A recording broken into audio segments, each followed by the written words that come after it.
Hello, I'm Alexander Lin. I am the co-founder and general partner at Reforge, and you're watching Take You Stock.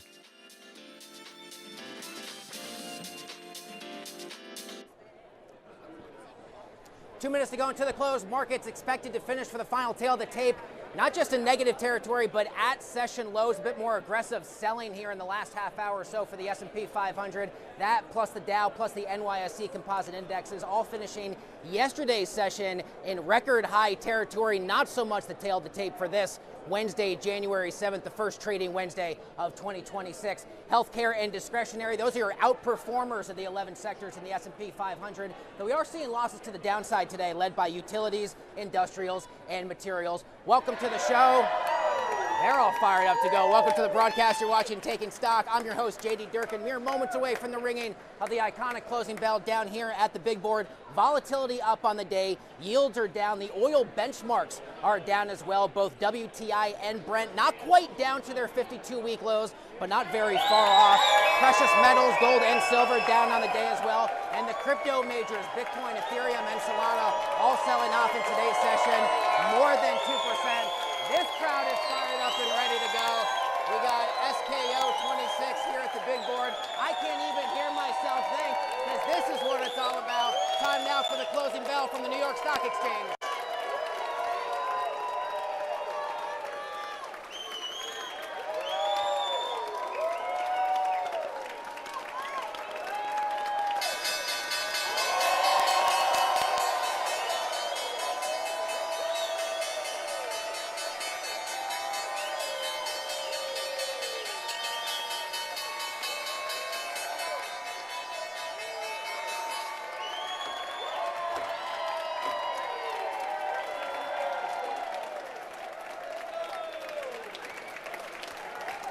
With the strike of 3 gavels on the sounding board, that officially brings about a close. Honestly, we could just do that for the entire half hour. Final tail of the tape. The S&P 500 will finish down 0.3%. The Dow will finish down, let's call it a full percent. The NYSE composite index, after yesterday's record-setting close, selling off 1% in the session, and the small caps, not as bad maybe for the Russell 2000 as you would expect for a risk-off day. The Russell selling off 0.3%. Advance to declines tell us pretty negative breadth across the tape today. Sellers firmly in control of price action. Decliners outpacing advancers. Let's bring in my good pal, Cullen Roche. He is the founder and chief investment officer at Disciplined Funds, also author of the new book, Your Perfect Portfolio, which we'll get to in just a bit. Thanks for being here. Yeah. Dude, I can't believe all these people showed up for me. They all came for you. They all came for your book as well. I mean, let's take a look up here at the big board. A bit of a selling here into the close. We're finishing right at session lows, but right off the backdrop of all-time highs. What are you seeing for price action to kick off the year? I mean, not really that surprising. We've got super high valuations, especially in the United States. The CAPE ratios at near all-time highs, and so I think this is something that investors might need to get used to. A little more volatility. Expectations are so high that it takes a lot to maintain the sort of momentum that we've had in the last couple of years. Talk to me a bit more. What key components of the valuation conversation are you looking for retail investors who want to know, hey, I might want to get in to some of these high value names. Maybe they're just a little richer than they should be. Yeah, it's tough. What I try to communicate to people is that high valuations are high expectations. That means that the time horizons over which we expect future returns to transpire might take a lot more patience than we're normally used to. So looking at things like international value stocks, things like that, that maybe have a little less volatility expectations in the future compared to things like technology, growth, and AI. I think, if you're impatient, the AI stuff, the tech stuff is going to be tough to hang on to. Yeah, I mean, last year in 2025, a lot of outperformance, no big surprise from technology, from discretionary as well. In the lens of rotation on a day like today that's risk off, we see healthcare outperforming. What sectors do you like for 2026, and are there any you're a bit more bearish on, Cullen? Yeah, well, I think, again, going back to kind of the time horizon perspective, things like tech growth, compared to things like consumer staples, consumer discretionary, utilities, those are things that are going to be a lot more stable in all likelihood in the years ahead compared to the growthy sort of sexy stuff that we've all seen the high returns from. I want to ask you about new ETFs that you and the team at Disciplined Funds are involved with? What's at the top of your radar you think our viewers might want to learn a little bit more about, Cullen? Yeah, they're time weighted, so they're really unusual in the sense that they rebalance back to specific time targets, so 5, 10, and 20 years. Our 20-year fund is really fascinating because when I built it to be really aggressive. And then when I actually run the algorithm on it, it turns out that to get to 20-year target, because everything else in the tech and growth space is so long duration right now that actually you end up having to rebalance to, it basically came out to like a value domestic fund and an international value fund. So even though it's an aggressive fund, it's all equities, it's still from an equity specific component, it's very safe looking relative to things like, AI and growth and all the sort of, high flying stuff that we've seen in the last few years. Yeah, time weighted, not market cap weighted, Yep. not price weighted like the Dow. That's an interesting point of comparison there. Before we let you go, the new book is called Your Perfect Portfolio, just came out yesterday? Yesterday. What's it all about? It's about finding the right portfolio for you. So I didn't name the book The Perfect Portfolio specifically because the main message of the book is that there is no perfect portfolio, and you have to find a portfolio that you're comfortable with, that you understand, that you can stick with, and that's going to be your perfect portfolio. And so we do it's a huge case study of like 20 famous different strategies. I try to rip them apart and sort of independently and objectively analyze them all and give you the pros and the cons. And the best part is I tell people exactly how to implement every single one. The new book is called Your Perfect Portfolio. Get it wherever you buy your books. The author, Cullen Roche, founder, chief investment officer at Discipline Funds. Thanks a lot for being here. Great to have you to kick off the broadcast, my man. Great seeing you, JD. What a pleasure. Josh will grab your mic. Jeff, you and I are going to head this way and go for a walk. As I do my best to awkwardly walk backwards through this crowd and not bump into anyone, we'll bring you the latest Poly Market odds as more than $170 million in total trade volume wagered on the question, excuse me, one and all, what will the Fed decision on short-term interest rates be for the upcoming FOMC meeting in January? 92% odds, no big surprise, of no change. 9% odds, there is a cut of 25 basis points, just a 1% chance of a 50 basis point cut. The next meeting, January 27th and 28th. The 28th press conference, of course, will be one of the last ones with Jerome Powell as chairman of the Federal Reserve. Before we toss the break, we'll take a look at 2 NYSE notables. How about Eli Lilly shares? A big pharma giant reaching a fresh all-time high on Wall Street today. Analysts from UBS lifting their price target from $10.80 to $12.50 on the stock. Reports of a deal to buy Ventyx Biosciences today, boosting both stocks in response to that news. Shares of Eli Lilly up 43% over the last 52 weeks. And finally, we'll take a look here at Salesforce. This is CRM having a strong session. RBC Capital analysts lifting their price target on CRM from $250 up to $290. The stock very much had a bumpy 2025, losing 20% of its value over the last calendar year. But here on Wall Street, it is now up for a third consecutive day. The average one-year price target for Salesforce sits at $330 a share, upside potential off these current levels of about 23%.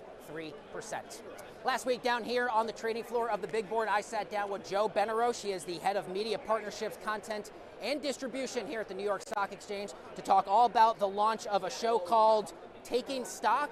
I think that's this one on Reach TV. Take a look. Join us now at the FinTech TV set, Joe Benaroche. He is the head of media partnerships, content, and distribution here at the New York Stock Exchange. Great to have you. Well, thank you. You're an incredible part of our team. And a very happy New Year to you as well. We are so excited to launch Taking Stock, our daily closing bell show here at the big board on Reach TV. Joe, from where you're situated, why was this the right time? And why is this the right partner? Right time because the NYSE is continuing to scale all of its resources across our marketing, our media, our content, all of our distribution, everything that we're creating on behalf of all of our listed companies, all the tens of thousands of private companies that we work with. All of those media and marketing resources continue to be a massive investment for us. And when we look at the last year, we have scaled partnerships almost 30 times more than we've had ever. We've increased all of our distribution by, tens to hundreds of million.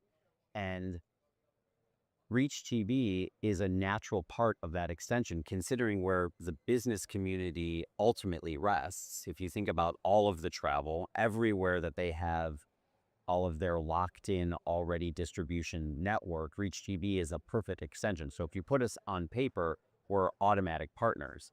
As an extension of our wonderful partnership with FinTech, the things that we're doing with Money 2020, everything that we're doing with Cheddar, everything that you're involved in, it was a very natural fit to make sure that, the people that we are consistently trying to reach every day had access to all of the information that we're putting out in the marketplace. Joe, when you take a look at the broader New York Stock Exchange community today, I wonder how different is the way that you're thinking about distribution, even compared to where we were this time last year? Well, this time last year, it's a perfect way to look at it. This time last year, we had just launched what we called Partnership Day, or we were gearing up for Partnership Day in February. We were essentially opening ourselves up as an organization, no different than any other media organization. So I have, a long history at NBC Universal, and those media organizations do what they call an upfront. And that upfront is basically to put out upfront into the marketplace all of the ways in which they can partner with you. Well, the New York Stock Exchange did exactly that. So from a year today, we have more creative partners, more content partners, more media partners that are coming not just to the floor, but that we're working with, more platform partners. We're looking at all of the new content creators. We have a wider distribution network. We have, I think we've increased the content that we've created almost by 100% year on year. We have, 1 million downloads to our podcasts alone. We have about 200 million reach on all of our distribution on the content that you're creating, that, Kristen Scholler and Ashley and team are creating. And why that's important is because the New York Stock Exchange views itself as a way to impart the information and narratives of all of those companies that I had mentioned earlier, all of those listed companies and all of those tens of thousands of private companies and all of the partners that we work with. So having that distribution is really important for us, but it all centers around the partnerships that we create, because we don't view ourselves as competitive to any other news network. That's not what we want to do. What we want to do is we want to be a partner to any content creator or any news or media organization. This is an iconic institution. We draw our origins all the way back to 1792. The building, this iconic trading floor you and I are sitting on, this building opened up all the way back in 1902. But the audiences that we distribute our content to, the audiences are everywhere. How has the New York Stock Exchange continued to adapt that content strategy to actually meet people where they are? That's a good question. And what I like is that you talked about our history. We are a 233-year-old organization. The New York Stock Exchange has rode and been a part of every single wave of technological innovation. From the from the telegraph to AI to every single platform that exists, from space to electronic vehicles. We have seen every wave of technology from 1792 to today. And so as part of that, we have platforms that are naturally part of the New York Stock Exchange, the fabric of our listed companies, and we work with every platform. We work with every single organization that is working to adapt AI within the fabric of their own company. And so for us, it's just very natural that what we're doing is working with every content creator or every platform. I'll give you an example of a platform, LinkedIn. While LinkedIn is a platform that has 1 billion people that they're connecting around the world, and they're connecting all of these businesses, they're also a publisher of news. So they will be right here on the floor, no different than the things that we're doing with X or the things that we might be doing with Snap, who's a part of our listed community. Joe Benaroche, head of media partnerships, content, and distribution right here at the one and only New York Stock Exchange. Joe, thanks a lot. Thanks, my friend.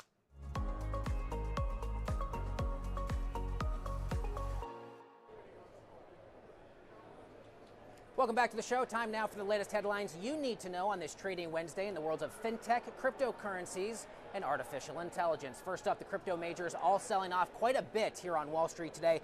Bitcoin selling off 2.8%, ETH down almost 5%, and Solana selling off 3% today. All this comes as lawmakers are pushing forward with a sweeping crypto market structure bill in the Senate Banking Committee. But with votes still up in the air, the path to real regulatory clarity remains uncertain. And finally, MSCI scrapping plans to drop crypto treasury companies from its global indexes. Could be a bit of a signal of a rethinking of how digital asset-heavy firms are classified. Now join us here on the floor of the big board, someone far smarter than I am in the world of cryptocurrencies, our good friend, the great John D'Agostino. He is head of strategy at Coinbase Institutional. Thank you for being here. Thank you so much. Two JDs talking crypto. I love it. This is what it's all about. Two JDs talking crypto. This should be a branded segment that we do here on the show. How should we view the price action for the crypto majors? We finally saw Bitcoin and the others regain a bit of steam the last few days, and then you have a day like today where you're reminded maybe we're not totally out of the woods just yet, John. Look, despite a day like today, if you look back at the last 3 months since the liquidity catastrophe of October 10th, we've seen a steady, grinding recovery driven mostly by institutional participation. So while during the end of year, a lot of retail sentiment was horrifically negative, institutions didn't back down at all. The work they put in earlier in 2025 carried through Q4, and now we're seeing a steady, grinding recovery despite today's volatility. Talk to me about DeFi versus centralized trading. Where do you fall on this, and what more should we know? Sounds incredibly complex, and people want to pit one against the other, like want to pit gold against Bitcoin. Gold and Bitcoin work well together. DeFi, decentralized finance, works very well with centralized trading. We've always had DeFi in capital markets. It used to be called the OTC, over-the-counter market, and generally it dwarfed the listed market that you would see on the floor. It's no different in crypto. You have people who want to trade peer-to-peer and people who want the comfort of trading through a centralized exchange. The two work very well together. How should we view the conversation of correlation? Because after that October 10th event, a lot of people have tried to say, well, it's correlated to tech and discretionary, maybe it's not correlated to equities. How do you view it for the rest of us to become a little bit smarter in the crypto space? You gotta be really, really careful about this because unfortunately with all assets, they're not correlated until they are. And it usually is at the worst possible time. The reality is capital flows are controlled by a bunch of big, large players. They tend to think in the same way. A lot of them are in Chicago, the prop shops, the market makers, and when things go bad, when it's risk off, most risk assets, including equities, including most forms of credit, including commodities, and including crypto, correlations tend to inch up. But the good news is, if they behave in a non-correlated or less correlated fashion through the normal course, they can still be very important for a portfolio. That's an awesome answer, and I appreciate the much needed context here. This is, of course, a midterm election year, so you and I were talking before the show. If you're a member of Congress, your foremost focus, whether they admit it or not, is probably re-election, but they have to keep the lights of the federal government on. They got no shortage of tasks on their plate. Where do you fall in terms of things like the Clarity Act or additional actual laws that lawmakers can pass to help the general crypto conversation? So I'm still super hopeful. I mean, as you mentioned, we're in the middle of kind of political wrangling over the Clarity Act. Some good news coming out the last couple of days. I'm not sure where the Poly market or Kalshi prediction markets are on the Clarity Act passing. I'm hopeful though. The good news is regardless of that, we have an incredibly progressive, incredibly proactive CFTC and SEC that are passing pro-innovation rules all day long, every week. That's going to help us whether or not Clarity passes. Anything else that's big on your radar, especially in the world of tokenization as we now roll forward past the new year into 2026? Tokenization is just a fancy word for the next evolution in how we transfer value. At one time we traded paper tickets literally here on this floor. It moved to what we call upstairs, electronic trading. All tokenization is that next generation of technology that carries value from you to me. The difference is tokens can be smart and programmable, so they can solve things that traditional ledgers and ways of sending value can. John D'Agostino, head of strategy at Coinbase Institutional, one of our favorite go-to professional voices to understand all things crypto and beyond. Great to have you, my man. Thanks for being here as always. Always, JD. Folks, don't go anywhere. Much more Taking Stock coming up live from the big board after this.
Let's do it, folks. Welcome back to the show. You're watching Taking Stock live from the trading floor of the New York Stock Exchange. Time for the latest headlines in the worlds of startups, raises, and rounds. First up, AI benchmarking startup LM Arena raising $150 million at a valuation of $1.7 billion. All of this less than a year after the company launch, as investors bet on tools that measure large language models. Next up, fresh off its Hong Kong IPO, AI-driven biotech Insilico Medicine signing a potential $888 million drug development partnership as Big Pharma embraces AI to speed up cancer research. And finally, at this hour, crypto data firm The Tie set to buy staking provider Stakin. It's an all-cash equity deal, marking a deeper move into core digital asset infrastructure. We'll be right back with much more Taking Stock after this, including a sit-down you do not want to miss with former Republican Congressman Dave Brat. More Taking Stock coming up.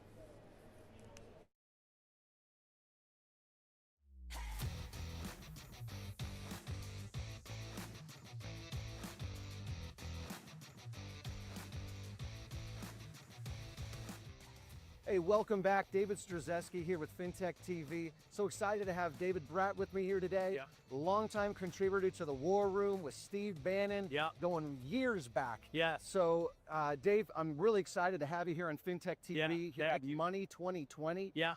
You know, FinTech TV is about digital assets. We want to bring the right voices out, Right. emphasize the right leaders of the Good. future. As we're seeing the world change, Yeah. we want to bring the right understanding to this. Yeah. And so at FinTech TV, we often interview many people, and so excited to have you here from Liberty University. No, thank you. And thanks for doing we just did an earlier piece on Liberty University and some big ideas. But I want you to share with Steve Bannon and RAV, Real America's Voice, and the Rumble crowd we have. It's a few million people. Tell them what's going on in this DeFi movement and why the kids are so excited about it and the crypto piece. How does that all work together kind of as an independence movement in the realm of finance? Blockchain technology is designed to be decentralized, Yep. independent in the way that you are going to be protected, your information protected. Right. You're not going to be, hacked. It's not going to be counterfeited. Yeah.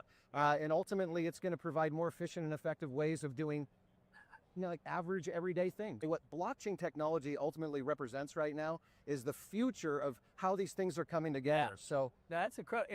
You brought up I think you're bringing up the '08 bailout, the biggest financial crisis of our day. And Bannon, and the war, he says that was the launching pad of kind of the freedom movement, the Tea Party movement, the move against and the U.S. Treasury Secretary Bessent right now, who says it straight out. He says, "Hey, Wall Street, you had your turn. Now it's time for Main Street." Right. And so, how is it that FinTech TV and the Bitcoin piece and all that plays into and the blockchain technology plays into that? Why won't that happen again, or be as likely to happen again?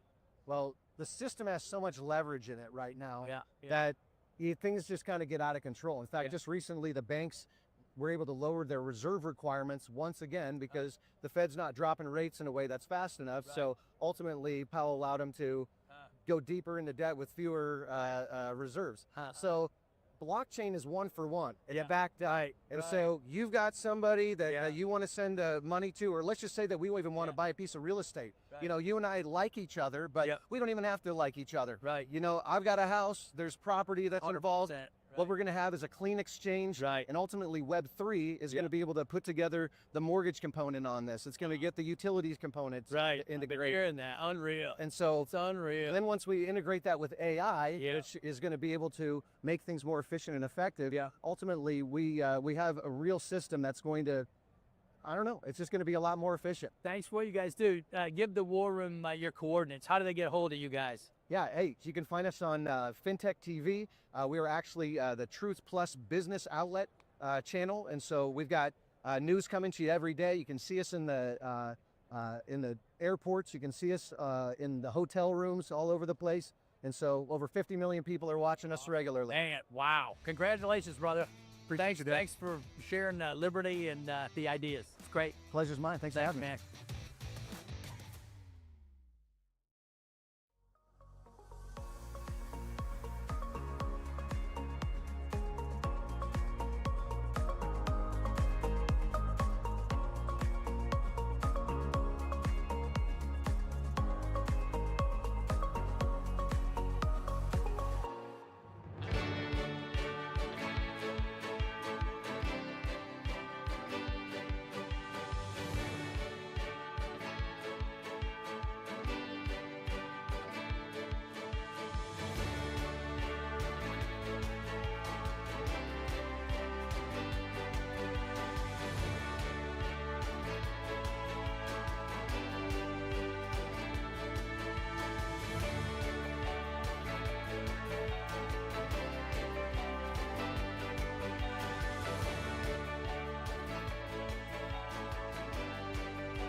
Welcome back. I'm Scarlett Sieber from Money 2020, and this is Jargon Translator, where we decode the finance slang that sounds like agriculture, but it is all about crypto gains.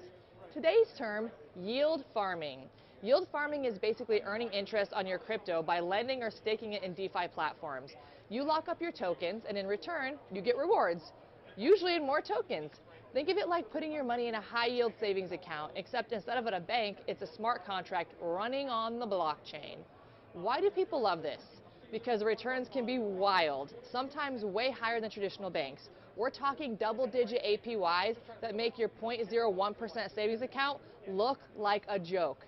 And for a while, during the DeFi boom, people were stacking tokens like they were stacking sneakers, and I love my sneakers. But here's the catch. It is risky, like really risky. Smart contract bugs can drain your funds overnight. Platforms can get hacked, and token prices, they swing harder than a TikTok trend cycle. You might earn 100% APY in tokens, but if that token crashed by 90%, your farm just turned into a desert.